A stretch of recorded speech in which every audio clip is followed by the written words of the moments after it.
ये हजरत मोहम्मद सल्लल्लाहु अलैहि वसल्लम की घटना हजरत मूसा अलैहि सलाम के जमाने की है, जब हजरत मूसा अलैहि सलाम अल्लाह का संदेश अपनी कौम के बीच फैला रहे थे। एक दिन वो अल्लाह के साथ बात कर रहे थे। हारिसा नाम का एक सांप तब तूर पहाड़ के पास था। उसी समय महान अल्लाह ताला ने हजरत मूसा अलैहि सलाम से कहा, ए मूसा सुन लो, मैंने तुम्हें पसंद किया है और तुम्हें जैसे भेजा है वैसे ही मैं तुम्हारे बाद भी कई नबी और रसूल भेजूंगा, लेकिन आखिरी दौर में मैं एक नबी भेजूंगा जिसका नाम अहमद होगा। तब मूसा अलैहिस्सलाम ने अल्लाह रब्बुल आलमीन से पूछा, या रब्बुल आलमीन, आपका वो नबी और उनके उम्मत अनुयायी कैसे होंगे? तब महान अल्लाह रब्बुल आलमीन ने फरमाया, वो दया और करुणा का स्रोत होगा। वो केवल इंसानों के लिए ही नहीं बल्कि जिन जाति और तमाम सृष्टि के लिए रहमत कृपा होगा। उसके उम्मत अमल कम करेंगे लेकिन अमल के मुकाबले में उन्हें सवाब पुण्य ज्यादा मिलेगा। वो मेरी आखिरी वाणी पवित्र कुरानुल करीम लेकर आएगा। और महान अल्लाह रब्बुल आलमीन ने यह भी कहा, जो उस नबी पर ईमान लाएगा उसे मैं मुक्ति दूंगा, जो उसे मोहब्बत करेगा उस व्यक्ति को भी मैं मुक्ति दूंगा। चुपके चुपके इस महान बातचीत को सुनकर हारिसा साहब के दिल में एक उम्मीद की किरण जागी। वो मन ही मन सोचने लगा, जिस नबी से महान अल्लाह रब्बुल आलमीन इतना प्यार करते हैं, अगर मैं उस नबी के मुख से माफी की दुआ मांग सकूं तो यकीनन महान अल्लाह रब्बुल आलमीन मुझे माफ कर सकते हैं। अगले दिन सुबह हारिसा साहब की मुलाकात मूसा अलैहि सलाम से हुई। उस हारिसा साहब ने तब हजरत मूसा अलैहि सलाम से कहा, ए मूसा अलैहि सलाम, मैं हारिसा बोल रहा हूँ, मैं एक सांप हूँ, आप पीछे मुड़कर मेहरबानी करके नीचे देखिए। तब मूसा अलैहि सलाम चलना बंद करके खड़े हो गए और उन्होंने पीछे मुड़कर नीचे देखा। तब उन्होंने पाया कि वो हारिसा साहब उन्हें बुला रहा है। तब वो हारिसा साहब धीरे आवाज में कहने लगा, या रसूल अल्लाह, ए अल्लाह के नबी, मैं आपके पास एक गुजारिश लेकर आया हूँ। मैंने सुना है कि आखिरी दौर में एक नबी आएंगे, उनका नाम अहमद होगा और वो दुनिया के आखिरी नबी होंगे। ए मूसा अलैहि सलाम, अल्लाह के नबी, मैं उनकी सोहबत हासिल करना चाहता हूँ। आप मेहरबानी करके महान अल्लाह रब्बुल आलमीन से मेरी हयात उम्र लंबी करने के लिए थोड़ी दुआ कीजिए। मैं चाहता हूँ कि मैं उस नबी के ज़माने तक जिंदा रह सकूँ और उनकी सोहबत हासिल कर सकूँ। तब मूसा अलैहि सलाम ने सांप की कराहट सुनकर महान अल्लाह रब्बुल आलमीन से प्रार्थना की और तुरंत ही अल्लाह ने दुआ कबूल कर ली और सांप से कहा, ए हारिसा, तुम अमुक जंगल में जाओ और उस नबी के जमाने तक तुम वहीं रहोगे। तुम आज रात ही सो जाओगे। अल्लाह की रहमत से तुम उनके जमाने तक जिंदा रहोगे और सोए हुए ही रहोगे।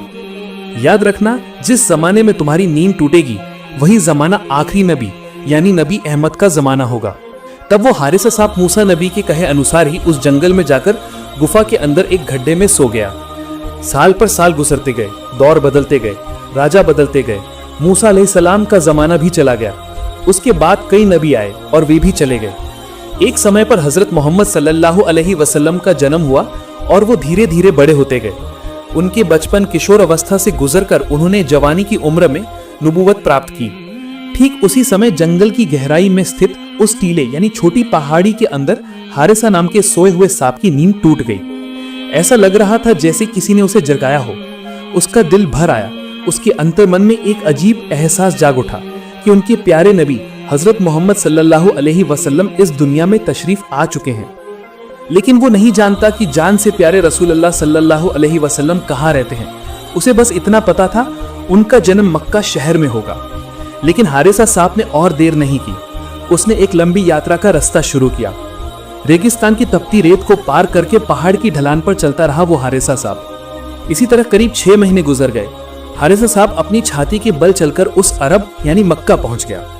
थका हुआ, कमजोर और दुर्बल शरीर लेकर वो एक रात मक्का की गलियों में दाखिल हुआ। वो बस इतना जानता था कि नबीजी सल्लल्लाहु अलैहि वसल्लम यहाँ कहीं हैं, लेकिन किस जगह है, किस घर में है, ये हारिसा साहब नहीं जानता था।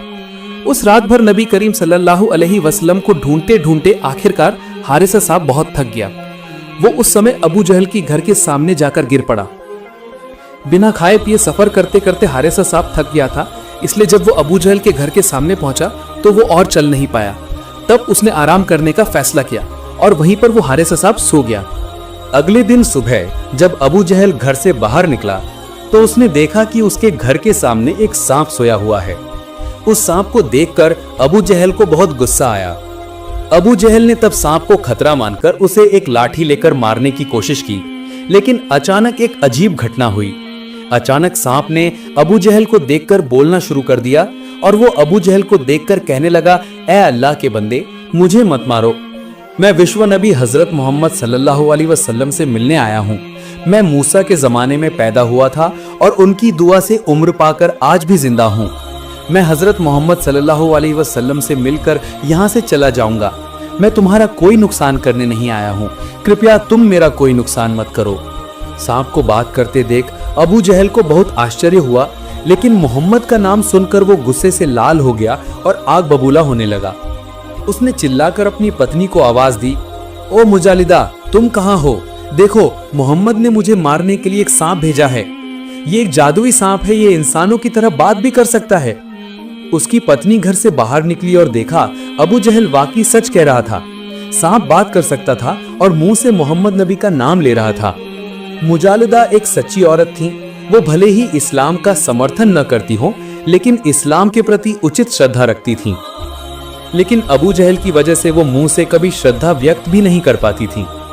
उस समय उन्होंने अबू जहल को सांप को मारने से मना किया, लेकिन अबू जहल ने उनकी कोई बात नहीं सुनी और गुस्से से भरकर तेज आवाज में कहने लगा, ओ जादुई सांप, तुझे जरूर मोहम्मद ने मुझे मारने के लिए भेजा है। तुझे मेरे हाथ से कोई नहीं बचा सकता।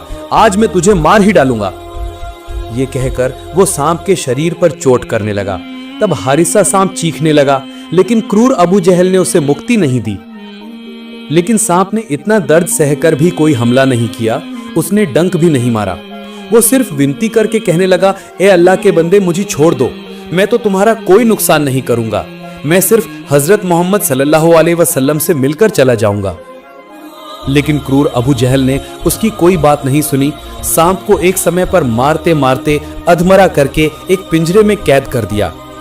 पिंजरे में कैद रहते हुए सांप रोने लगा और महान अल्लाह रब्बुल आलमीन से दर्द भरी आवाज में पुकारने लगा। तब वो हारिसा सांप अल्लाह से कहता है, ए अल्लाह रब्बुल आलमीन, आप मुझे मौत दे दीजिए, मुझे कोई अफसोस नहीं है, लेकिन मरने से पहले एक बार तो मैं आपके हबीब प्रियतम से मिलना चाहता हूँ। रात के समय अबू जहल के घर में दीपक बुझने को था। मुजालिदा ने कांपती आवाज में अबू जहल से तब कहा, ए उमर इब्ने हिशाम, अबू जहल का असली नाम, आप इस सांप का क्या करना चाहते हैं? इसने तो आपका कोई नुकसान नहीं किया। आपने इसे इतना मारा, फिर भी तो ये आप पर कोई हमला करने नहीं आया। आप इसे छोड़ भी तो सकते थे। मुजालिदा की ये बात सुनकर क्रूर अबू जहल बहुत नाराज हो गया। उसने तुरंत उसके गाल पर एक थप्पड़ मारा और तब मुजालिदा से कहा, पागल हो गई हो तुम? इसने मोहम्मद का नाम लिया है। जरूर मोहम्मद ने इसे जादू करके भेजा है, इसलिए सांप होकर ये बात कर सकता है। और मैं इसे कभी नहीं छोड़ूंगा। मैं इसका बदला जरूर लूंगा। इसी तरह बहस करते करते वे एक समय पर सो गए। लेकिन मुजालिदा का दिल काफी नरम था। उनके मन में बहुत दया थी। वो बर्दाश्त नहीं कर सकी। गहरी रात में वो घर से बाहर निकली उस सांप को आजाद करने की उम्मीद में। वो एक समय पर सांप के पिंजरे के पास गईं। दूसरी ओर मुजालिदा के घर से बाहर निकलने के तुरंत बाद क्रूर अबू जहल की नींद खुल गई। अबू जहल ने अपने पास मुजालिदा को ना देखकर एक समय पर सोचा, जरूर वो उस सांप को छोड़ने गई है। इसलिए अबू जहल ने देर ना करते हुए घर से बाहर निकल गया। मुजालिदा जैसे ही उस सांप के पास उसे आजाद करने के लिए गईं, तभी मुजालिदा ने देखा अबू जहल घर से बाहर निकल रहा है। मुजालिदा अबू जहल को देखकर डर गईं। वो उस समय ठिठक कर खड़ी रही। अबू जहल ने आकर उनसे पूछा, ए मुजालिदा, तुम यहाँ क्यों आई हो? तब मुजालिदा ने कांपती आवाज में कहना शुरू किया, ए उमर इब्ने हिशाम, मैंने घर से इस सांप के स्थान बदलने की कुछ आवाजें, शब्द सुने। मैंने सोचा मोहम्मद इस सांप को ले जा रहा है, इसलिए इसे देखने के लिए मैं बाहर आई हूँ। मोहम्मद की इतनी हिम्मत कैसे होती है कि वो आपके हाथ से सांप ले जाए? इस तरह झूठी बात कहकर मुजालिदा ने अबू जहल को घर के अंदर भेज दिया और वो भी खुद घर चली गईं।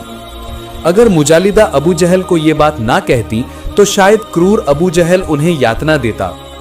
इसी तरह करीब 3 दिन तक उस सांप को कैद करके उस क्रूर अबू जहल ने यातना दी। खाना, पानी, सांस, शांति कुछ भी नहीं ले पाया वो हारिसा सांप। लगातार लोग उसे देखने आते थे। कौन है वो सांप जो इंसानों की तरह बात करता है? लेकिन फिर भी क्रूर अबू जहल की वजह से उनका भी दिल कांप उठता था। वे कहने लगे, इस सांप को इतनी यातना देना ठीक नहीं है।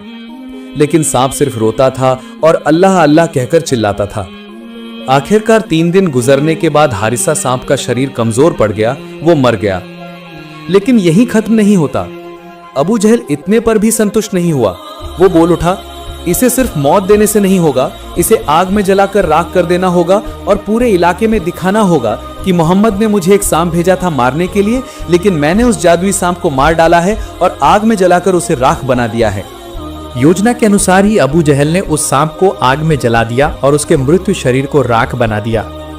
सांप को जलता देखकर अबू जहल हंसने लगा और कहने लगा, सब देखें मोहम्मद का जासूस कैसे आग में जल रहा है, कैसे जलकर राख हो रहा है।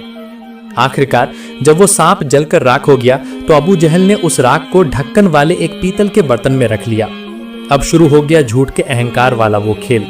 अबू जहल उस राख भरे बर्तन को लेकर पूरे मक्का की गलियों में घूमने लगा और लोगों को इकट्ठा करके कहने लगा, ऐ लोगों देखो, मोहम्मद ने मुझे मारने के लिए एक जादूगर सांप भेजा था। वो इंसानों की तरह बात कर सकता था, वो मुझे मारने आया था और मुझ पर हमला किया था, लेकिन वो मुझे मार नहीं सका, मेरा कोई नुकसान भी नहीं कर सका, उल्टा मैंने उसे मारकर आग में जलाकर राख बना दिया है। इस मामले में मोहम्मद भी मेरा कोई नुकसान नहीं कर सका। लोग हैरान आंखों से अबू जहल की ओर देखते रहे। कोई भ्रमित हुआ, कोई जिज्ञासु हुआ तो कोई भयभीत। अबू जहल के चेहरे पर तब जीत की हंसी थी। वो मन ही मन सोच रहा था उसने कोई जादुई चीज जीत ली है। लेकिन अबू जहल नहीं जानता कि राख के नीचे अल्लाह की कुदरत छिपी हुई है। पूरी पृथ्वी उस समय रो रही थी। आसमान के फरिश्ते भी उस समय रो रहे थे, क्योंकि उन्होंने हारिसा की ईमानी शक्ति और उसकी तितिक्षा यानी सहनशीलता और उसके पाप मोचन की कामना में चुपचाप बहने वाले आंसू देखे थे। लोगों के बीच भाषण देकर अबू जहल शांत नहीं हुआ। वो घर घर जाकर सबको कहने लगा, ऐ लोगों देख लो, मोहम्मद ने मुझे मारने के लिए एक सांप भेजा था, मैंने उसे मारकर आग में जलाकर राख बना दिया है। तुम लोग कोई भी मोहम्मद की बातों पर विश्वास नहीं करना, वो जरूर जादूगर और गुमराह है। नाउजुबिल्लाह मिन जालिक। अबू जहल इसके बाद एक और घर जाता है और वहां जाकर भी उन्हें उस राख के बर्तन को दिखाकर ऐसे ही कहता रहता है। मक्का की कोई गली अबू जहल ने नहीं छोड़ी। जिसे सामने पाया उसे ही वो बर्तन दिखाकर ऐसे ही उल्टी सीधी बातें कहने लगा। आखिरकार वो एक मान्यवर व्यक्ति के पास पहुंचा जिसकी उम्र थोड़ी ज्यादा थी, एक बुजुर्ग टाइप के थे। उनके सामने जाकर अबू जहल ने वही पिछली बातें कहीं। ऐ व्यक्ति सुन लो, मोहम्मद ने मेरे पास एक जादुई सांप भेजा था। सांप बात कर सकता था और मुझे नुकसान पहुंचाना चाहता था, लेकिन मैंने उसे वो मौका नहीं दिया। मैंने उसे मार डाला है और आग में जलाकर राख बना दिया है। इस बर्तन के अंदर वो राख है। आप लोग कृपया मोहम्मद की कोई बात नहीं सुनना। अबू जहल की बात सुनकर वो व्यक्ति कहने लगे, ऐ उमर इब्ने हिशाम, तुम्हें इस बात पर शर्म आनी चाहिए। सांप बात कर सकता था या नहीं मैं नहीं जानता, लेकिन तुमने एक बेजुबान जानवर पर अत्याचार किया है। क्रूरता से उसे आग में जलाकर तुमने राख बना दिया है और फिर इतनी बड़ी बड़ी बातें कर रहे हो। जरूर तुम्हें इस बात पर शर्म आनी चाहिए।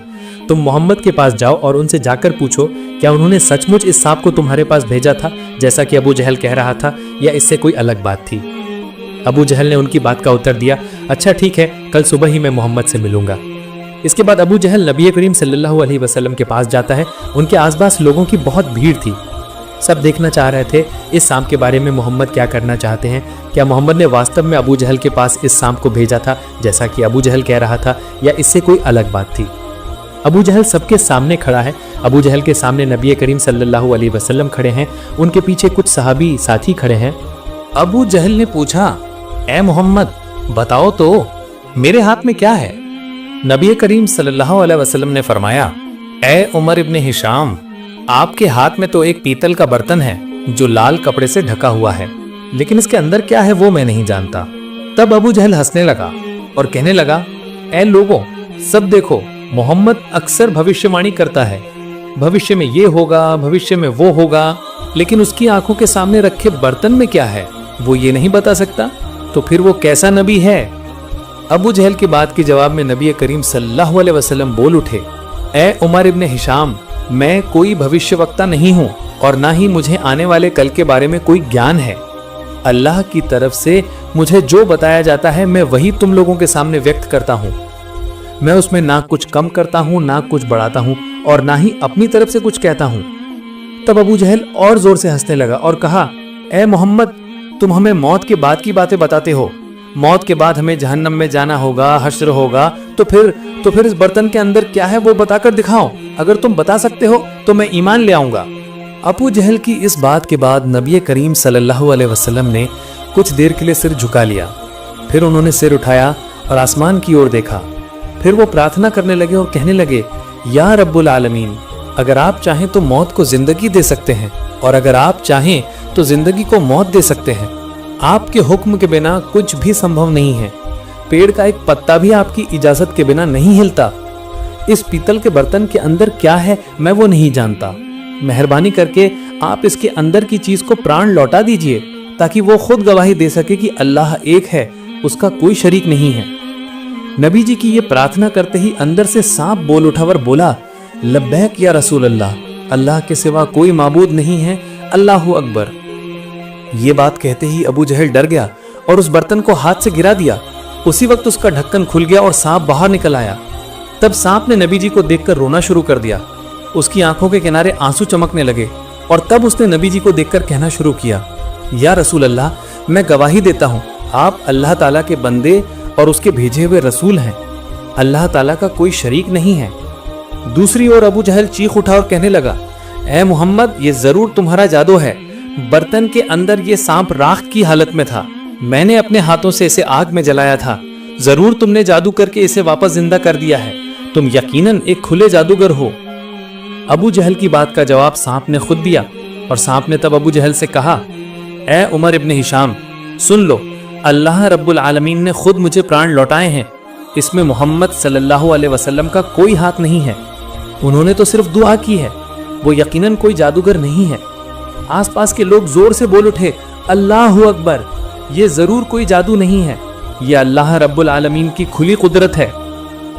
तब नबी करीम सल्लल्लाहु अलैहि वसल्लम ने सांप से पूछा, ए सांप, तुम्हारा नाम क्या है? तुम कहां से आए हो और मेरे पास तुम क्यों आए हो? तब सांप ने एक एक करके सब कुछ बताया। या रसूल अल्लाह, मेरा नाम हारिसा है।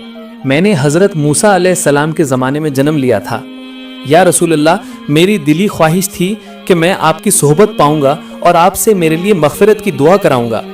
इसलिए मैंने हजरत मूसा अलैहिस्सलाम से उम्र लंबी करने की दुआ मांगी और जब उन्होंने अल्लाह से दुआ की तो अल्लाह ने मेरी उम्र लंबी कर दी।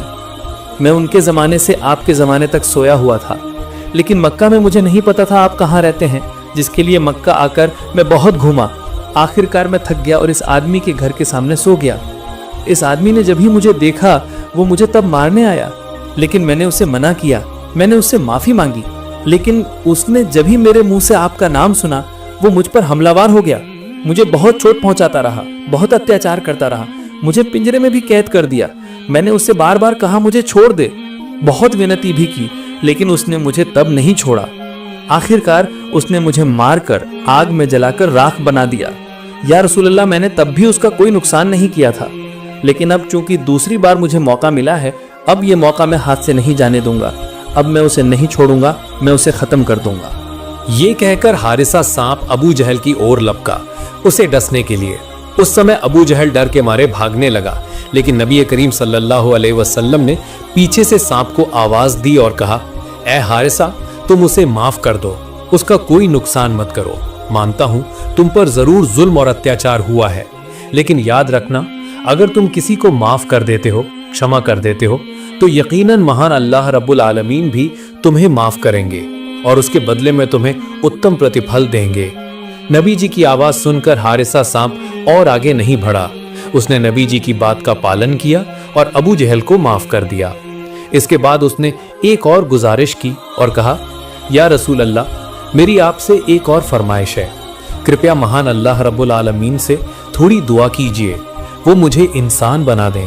मैं भी इंसानों की तरह इबादत करना चाहता हूँ और अशरफुल मखलूक़ात यानी सर्वश्रेष्ठ रचना बनकर मैं भी गवाही देना चाहता हूँ और आखिरत यानी परलोक में आपके साथ जन्नत में रहना चाहता हूँ। ये कहने के बाद नबी करीम सल्लल्लाहु अलैहि वसल्लम ने अल्लाह से उस हारिसा सांप के लिए दुआ की और उसी वक्त वो हारिसा सांप इंसान बन गया।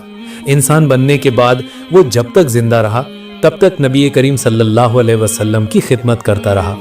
एक बार एक महिला रसूल सल्लल्लाहु अलैहि वसल्लम की दरगाह में उपस्थित हुई और विनम्रता से निवेदन किया, ए अल्लाह के रसूल सल्लल्लाहु अलैहि वसल्लम, आप मुझे गुनाहों से पवित्र कर दीजिए। मैंने जानबूझकर महापाप कर लिया है, मैंने व्यभिचार किया है। आप मुझे सजा देकर पवित्र कर दीजिए और परलोक के अजाब यानी यातना से मेरी रक्षा कीजिए। महिला की ऐसी बात सुनकर नबी करीम सल्लल्लाहु अलैहि वसल्लम ने जानबूझकर उसकी ओर से मुंह फेर लिया। तब महिला उस ओर जाकर फिर से सजा देने का अनुरोध करने लगी। नबी करीम सल्लल्लाहु अलैहि वसल्लम ने इस बार भी दूसरी ओर मुंह फेर लिया, इसलिए महिला फिर से उस ओर जाकर विनय करने लगी। हुजूर सल्लल्लाहु अलैहि वसल्लम ने इस बार भी दूसरी ओर मुंह फेर लिया।